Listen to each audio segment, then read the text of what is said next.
বোন, তুমি এসে গেছো? ও, পাশের বাড়ির ওই বাচ্চাটাকে দেখতে গেছিলে তাই না? বৌদি, তুমি একদম এইসব কথাবার্তা জিজ্ঞাসা করবে না আমাকে। তুমি এইসব কথাবার্তা কেন বলছো? তোমার এসব কথাবার্তা বলার একদম অধিকারই নেই। বিয়ের তো 4-5 বছর হয়ে গেল, এখনো একটা ছেলে মেয়ে দিতে পারলে না এই সংসারে। পাশের বাড়ির বৌদিটাকে দেখো, সবে মাত্র 1 বছর বিয়ে হয়েছে, তার মধ্যেই বাচ্চা একটা বাড়িতে চলে এসেছে। আর বাড়ি ভর্তি লোকজন দেখো, আর ওই হুল্লোড়, বাচ্চাটাকে নিয়ে কত আনন্দ মজা করছে। আর তুমি দেখো 4-5 বছর এসে বাড়িতে এসে বসেই আছো।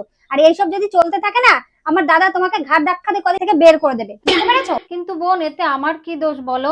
এতে আমার তো কিছু করার নাই। ও, তোমার কোনো দোষ নেই, সব দোষ আমার। ওই জন্য আমাদের ঘরে কোনো বংশধরে আসছে না। দেখি মনা, তুই কি বলছিস সে বৌদিকে? খবরদার, আর এইসব কথা নিয়ে তুই একদম আলোচনা করবি না।